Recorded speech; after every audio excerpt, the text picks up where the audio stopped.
Good news is the Calgary Flames play hockey this week. Bad news is the Calgary Flames play hockey this week. You're Locked On Flames, your daily podcast on the Calgary Flames.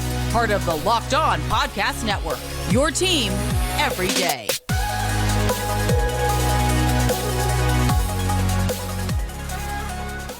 Hello, everybody, and welcome to today's episode of Locked On Flames. As always, I am your host, Jess Belmosto, and thank you so much for joining me today and making Locked On Flames part of your day. Today's episode is brought to you by Sleeper.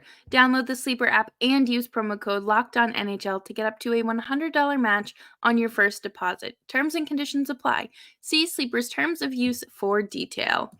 Today, we are going to be doing a quick little recap of the press conference that the London police held today and what the next steps are in that proceedings, as well as some very exciting news, because there are a lot of returning faces that we will see on this upcoming road trip, and I could not be more excited, as well as some new faces like Andrei Kuzmenko. And we have to wrap up the show with another probably departing player, that is Chris Tanev, and examining where he may go, what the streets are saying about the latest Chris Tanev watch. But before we dive into all that, please make sure you're subscribed to Locked On Flames wherever you get your podcasts, and of course on YouTube as well. We're here for you 5 days a week, Monday through Friday, your team every day. Rick Westhead is a saint. Katie Strang is a saint. And Robin Doolittle is a saint. All of these three journalists do the hard work and ask the right questions to the right people. So I will be using their reports as my sources today. Rick Westhead tweeted, this was this morning, during a 15-minute hearing, the lawyers of 4 current and 1 former NHL player spoke to the Justice of the Peace in a London, Ontario court about the next steps in this case. The Justice of the Peace ordered a publication ban on the identity of the 2 alleged victims and 2 witnesses in the case. Crown Attorney Heather Donkers told the court that substantial paper and audio evidence collected by the London police in connection with this case, known as a disclosure, would be sent today by courier to the players' lawyers. I'm assuming that the disclosure is very similar to discovery. At least in America, a discovery is like what evidence is stacked against you, what the state or the prosecutors have compiled as a case, and why they feel like they brought these charges upon you. A lot of the times these are used as ways to build one's defense, to see what they can possibly get thrown out in court, and to really see if it might be worth just taking a plea deal and not go through an entire trial just to get the obvious answer.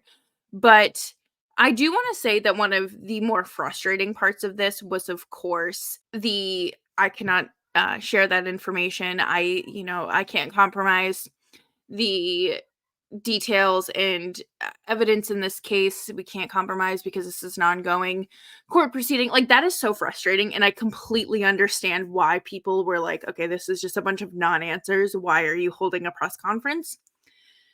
Number 1, you have to. Number 2, people had questions to ask that were still going to be answered. And this isn't anything that is specific to this case. A lot, if not all, police departments withhold certain evidence that they put forth in an investigation because, again, there's just certain parts that the public, number 1, does not need to know. Number 2, should only be discussed in the court of law. And 3, sometimes a suspect, not necessarily in this case, but they'll flee. So we don't need any of that. And I was kind of disappointed in the way that I believe it was the police chief, handled this. I really didn't appreciate that he was just kind of playing like music videos and culture that women like enjoy on violence. I don't know. It was very weird, and he did acknowledge the victim and kind of apologized that it has taken this long to get to this point. And I also want to note that we learned new evidence from 2022 that was brought forward in 2022 allowed them to reopen this case. That's huge. I know that they are asking for the public's help as well. A lot of times, if you were at either of these bars or at the hotel in the vicinity, like, go through your Snapchat memories and see if you frequent that area, if you happen to be there that night. Do not turn them into me. Turn them over to the police, please. But I am very disappointed to learn that the um, initial investigation lasted 7 or 8 months, and they didn't compile enough to really do anything. But it also kind of seemed like at that time that's when they were being shushed, trying to be, quieted and silenced. But they also talk about how uh, evidence from back then is not relevant. They don't have access to. They don't have the same evidence. So to me, that means a few things. Is it something as simple as the chain of command was broken and you can't use it, or stuff was just discarded? Uh, Whether it was maliciously or, oh, this is a closed case, we aren't investigating it anymore. I don't really know. I know that in some cases, like some places, they just like burn certain evidence. So I don't know what the situation here is, but again, we don't know that, and we aren't going to find that out because it's compromising the integrity of the case. But I hope that everyone involved um is doing as well as they deserve to be doing. And I'm glad to hear that Hockey Canada is suspending not just these 5 players, but the entire team from all Hockey Canada events, because that's what they see fit. Is it so those players don't have to field questions? Is it, because there are going to be legal proceedings? I also want to circle back on the media ban, the publication ban on the identity of the 2 witnesses. We know that 2 players were witnesses. I believe they were 2 players that were witnesses that walked in, had no idea what they saw, didn't know what to do, and I believe they told someone. So I would really just, again, uh, do what you need to do to protect your peace. This is a lot of heavy content. Um, we did also learn that the teams that are affected, the Flames, the Flyers, and the Devils, will be receiving some sort of cap compensation for the players on leave. Normally they wouldn't, but these are some extenuating circumstances. So I guess the league is going to be granting that. I do want to, kind of remind everyone that this is all alleged. This is a safe place. But you still need to be respectful in the comments, because otherwise we're going to have to turn them off, and I don't want to do that. So, coming up next, we are going to talk about something a lot better and a lot happier and much brighter news, and that, of course, would be the return of Jakob Pelletier, Kevin Rooney, Cole Schwindt, and our new friend, Andrei Kuzmenko.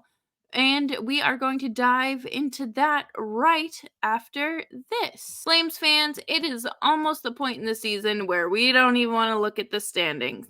But regardless of where we're sitting in the standings, I want to remind you that you can win big by playing daily fantasy hockey on Sleeper, the official daily fantasy app of the Locked On NHL Network. Sleeper is our number one choice for daily fantasy sports and especially daily fantasy hockey, because with Sleeper, you can win 100 times your cash in daily fantasy hockey contests.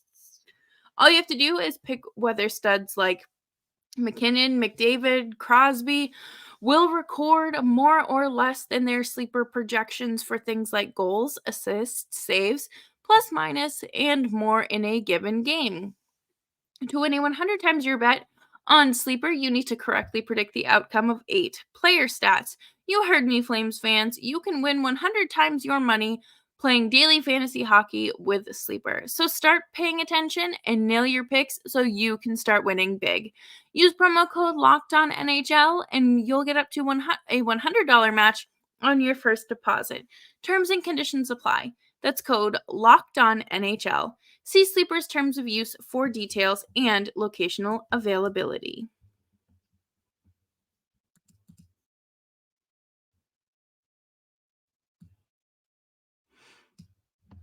Thank you, everyone, for tuning into today's episode of Locked On Flames. Make sure you're subscribed wherever you get your podcasts and, of course, on YouTube as well. Yesterday, so Sunday, I had tweeted, are the Flames going to recall Pelletier ahead of this road trip? And I wasn't sure. Like, I was genuinely asking, and I know that he had been obviously missing a lot of hockey and has kind of just picked up right where he left off in terms of his play with the Wranglers. So I was interested to see where that was going to go. And then later that afternoon, we don't just get Pelletier called up. We have Kevin Rooney making his season debut after also missing the first chunk of the season with a shoulder surgery. And you have Cole Schwindt getting a call up again. The Flames are headed out east for 4 or 5 games after a week or so off. And there are just so many things to be excited about. Obviously you have Kuzmenko coming in from Vancouver and Martin Pospisil returning from injury as well. And that is very exciting because, again, the Flames are making these moves that we have needed them to make. And now it's time for those younger guys to make the lineup. And the top 2 lines today, Huberdeau, Sharangovich, Kuzmenko, Zari, Kadri, Pospisil, Mangiapane, Backlund, Coleman, Rooney and Pelletier kind of slotting in on that left wing, taking turns, Cole Schwindt and Walker Dewar at practice today in Boston. I like this. I do have, what's the word I'm looking for? I'm interested to see where or how Sharangovich plays at center. I don't believe he has much time at center. He's always been kind of a winger, so that's going to be an interesting transition. But Craig Conroy made it clear over the weekend that he's looking for centers that are 24 and under. So I think that is going to be a very short-term thing here.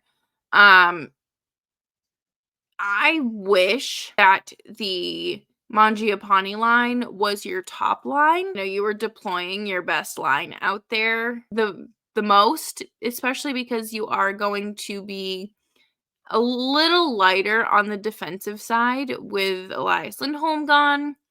And you do have to think that a move on the back end is also coming. And I mean, sure, you gotta just kind of suck it up and take it for what it is at this point, especially because I don't picture this team making the playoffs, nor should any of us.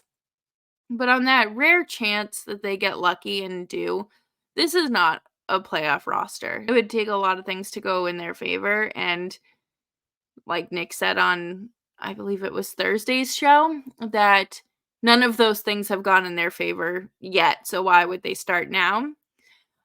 I do think that we need to kind of level those expectations for the fourth line, specifically Jakob Pelletier, because he is a young player that has a lot of hype around him in the Flames world, and he has played very well in the past, but you have to remember that he is coming off of a shoulder injury that resulted in surgery, and that's not something you can just kind of like magically snap back from. You have to put in a lot of work, and we've only seen what the Flames have tweeted and what the Wranglers have tweeted, so I'm sure that there has obviously been more work, but you do have to remember that he's not gonna magically have his shot back, and you have to think about Mangiapane's sluggish start after having his shoulder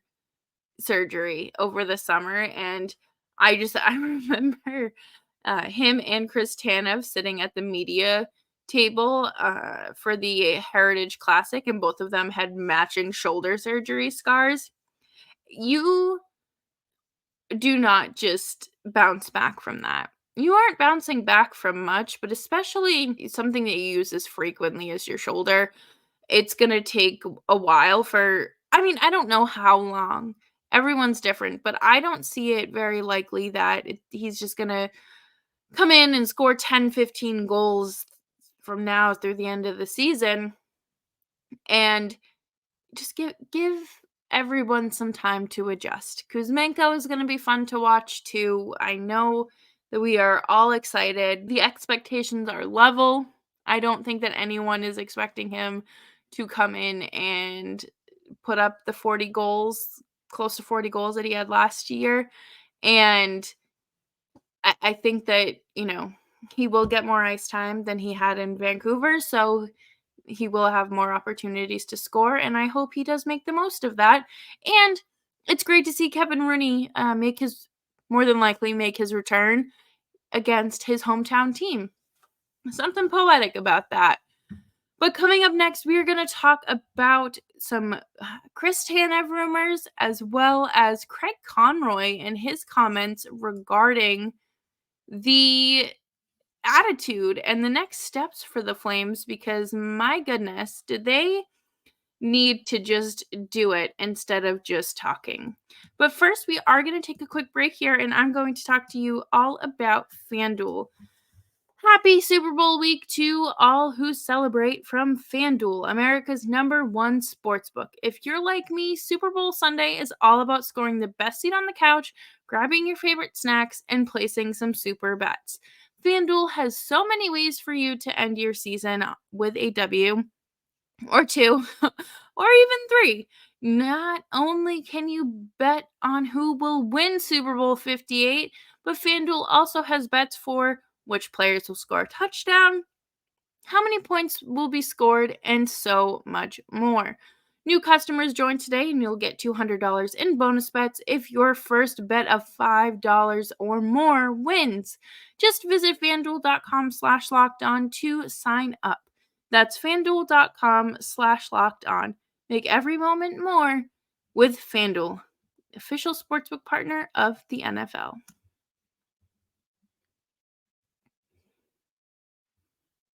Thanks, everyone, for tuning in to today's episode of Locked On Flames. Make sure you're subscribed wherever you get your podcasts and on YouTube as well. I fully expected Chris Tanev to be traded this weekend. Based on the reports that were coming out like Thursday night and Friday afternoon, I was ready. It was going to be Saturday while I was in the middle of not being able to record a podcast. It was going to happen. But no, we still have teams in the mix here, and those teams appear the New Jersey Devils, Vancouver Canucks, Toronto, just name a few, and now they're starting to wonder if Winnipeg might be in the mix. That would make sense, especially because they're going to make a run for it, and Chris Tanev is really the perfect player if you eliminate the injury and illness issues there. He's the perfect player to add to your roster.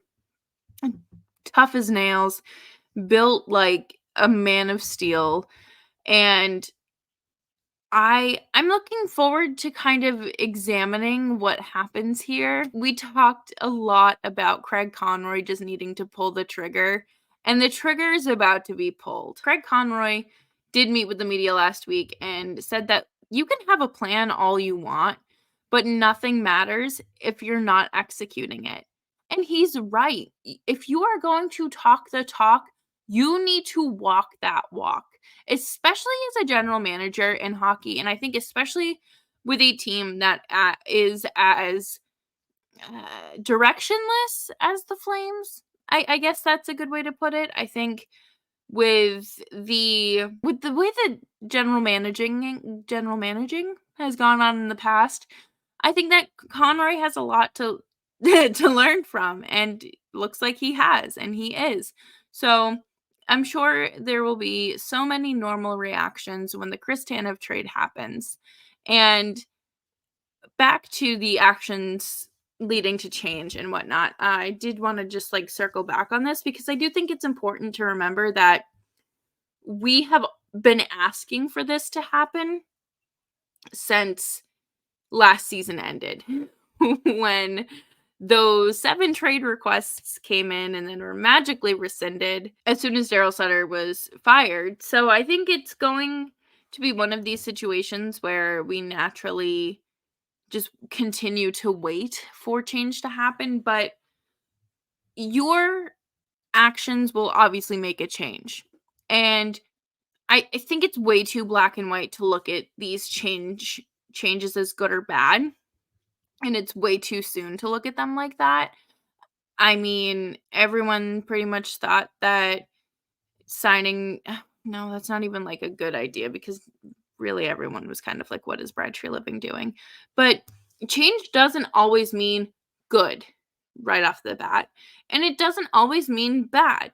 They're not rebuilding. They have made it clear that they're retooling on the fly. And I really do think that things are going to be rocky for the rest of the season, but I don't see it being worse than what it has been. I feel like this team is able to tread water and can do it for 82 games no matter how many times they're asked year after year after year. And they aren't entirely out of the playoff race, but that last homestand kind of felt like the final nail in the coffin. And making the playoffs just feels a little too unlikely. I'm excited to see what Craig Conroy does. I think that he knows that he has to get to work. There are a lot of moving parts to a hockey season in general, navigating trades, injuries, anything really. And for him to be doing all of this in his first year it's a lot. And I mean, I don't want to, lick his boot or anything, but I think that he's doing a pretty good job. I really feel like things have done a 180 from where they were in terms of vibes and the way that they treat the players feels a lot different. It's definitely more of that open door policy rather than you're finding out you're going on waivers 3 minutes before it's announced. So good for Craig Conroy for fostering a culture like this. I think, it's not just him that does it.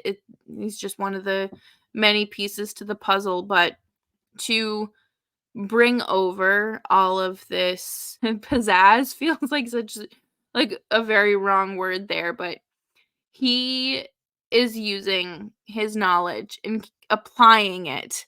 He has learned from Brad Treliving and all of his mistakes, and instead of repeating them and being like, oh, it's okay, my job is safe, he is making some risky, quote unquote, moves. I think it's fun. You get to see what he's willing to do. You get to kind of read the direction of the team a little bit more, and that's always fun. Are you kidding me? Who doesn't love cracking a code? Because I think the Flames have finally cracked their own code as well, but that will do it for me here on today's episode of Locked On Flames. Thank you, everyone, for tuning in and subscribing. I appreciate you. As always, you can follow the show wherever you get your podcasts and on YouTube. And we are here for you Monday through Friday, 5 days a week. Your team every day. Make sure you're following me on Twitter at Jess Belmosto. And Nick will be back this week as we talk all about this East Coast road trip. Until next time, stay safe, stay warm, stay dry, and be kind.